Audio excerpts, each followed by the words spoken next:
Mexico के पश्चिमी तट पर कैलिफोर्निया की खाड़ी में जीवों की अनगिनत किस्में पाई जाती हैं। लेकिन यहाँ भी पैसे कमाने के लिए जानवरों की इस संपदा का जरूरत से ज्यादा दोहन हो रहा है। स्थानीय लोगों ने आसान सा फॉर्मूला लगाया कि अगर मुर्गियों के लिए पोल्ट्री फार्म हो सकते हैं तो फिर मगरमच्छों के चमड़े के लिए क्रोकोडाइल फार्मिंग क्यों नहीं। मेक्सिको में ऐसा किया जा रहा है, लेकिन मगरमच्छों की संख्या की कीमत पर नहीं, बल्कि इससे तो संख्या बढ़ रही है।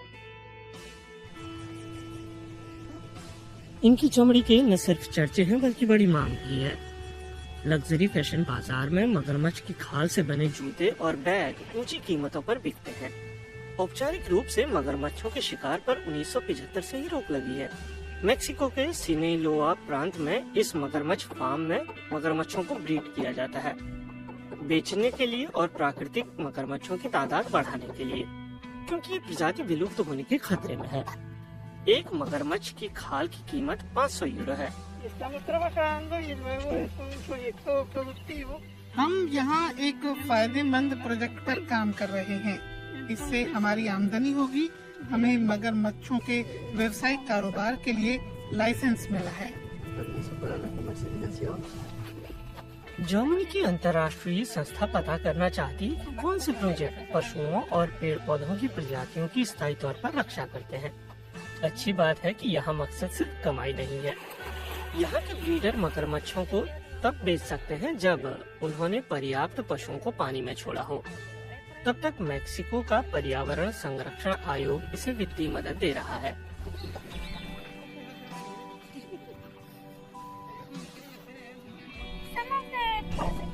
इस प्रोजेक्ट के कुछ सकारात्मक प्रभावों में ये भी है कि जो परिवार पहले मछली पकड़कर जीवन यापन कर रहे थे, उन्हें क्रोकोडाइल फार्म से अतिरिक्त आमदनी होगी। हो सकता है कि परिवार के पालन पोषण के लिए पर्याप्त ना हो, लेकिन कुछ आमदनी तो बढ़ेगी। इसके अलावा ये उन्हें दूसरी गतिविधियों का विकल्प देकर इकोसिस्टम पर दबाव भी घटाएगा। मेरी राय में ये मगरमच्छों की स्थानीय आबादी को बढ़ाने में भी मदद देगा।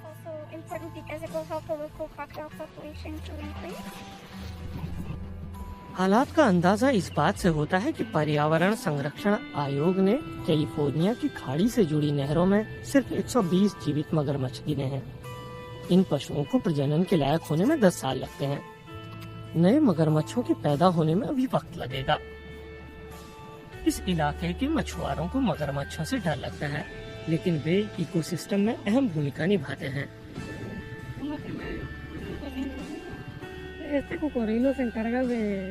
मगरमच्छ बहुत महत्वपूर्ण हैं। वो शिकारी जानवर हैं और दूसरे जानवरों को नियंत्रण में रखते हैं।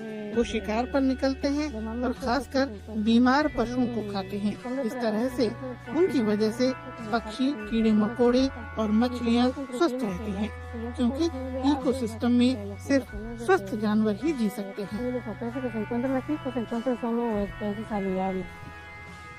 कैलिफोर्निया की खाड़ी दुनिया के प्रजाति बहुल इलाकों में शामिल है। यहाँ 18 इलाकों को संरक्षित क्षेत्र घोषित किया गया है। इसकी वजह से अक्सर स्थानीय निवासियों के साथ तकरार की नौबत आ जाती है। लोगों को यहाँ अपने घोंगे के फार्म पर खतरा नजर आ रहा था, क्योंकि इसके लिए वे फ्रेम तटीय इलाकों के मैंग्रोव के पेड़ों की टहनियों से बनाते थे। लेकिन घोंगों की फार्मिंग से पानी की क्वालिटी अच्छी होती है, क्योंकि घोंगे पानी की गंदगी को फिल्टर कर देते हैं। पर घोंगा पालकों को अपनी आदतें बदलनी पड़ी। पहले बहुत से लोग मैंग्रोव पेड़ों को काट देते थे। इसकी वजह से पेड़ बढ़ नहीं पाते थे, लेकिन जब से मरीसमास को संरक्षित इलाका घोषित किया गया है, हम मैंग्रोव को नहीं काटते। घोंगा पालन इस इलाके के लिए कामयाबी की कहानी है। मेक्सिको के अधिकारी और जर्मन संस्था ऐसे ही प्रोजेक्ट खोज रहे हैं जिन्हें दूसरे इलाकों में भी लागू किया जा सके।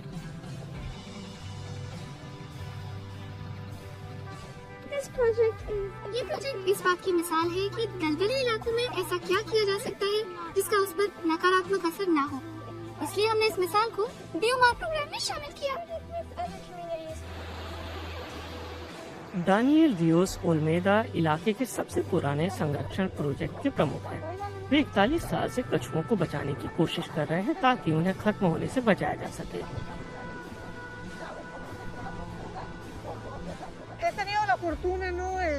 इस समय के दौरान मैं 40-45 लाख कछुओं को आजाद करा पाया। आज उन्होंने स्थानीय मिडिल स्कूल के बच्चों को बुलाया है। उनके साथ में अंडे से अभी अभी बाहर निकले कछुए के बच्चों को पानी में छोड़ेंगे।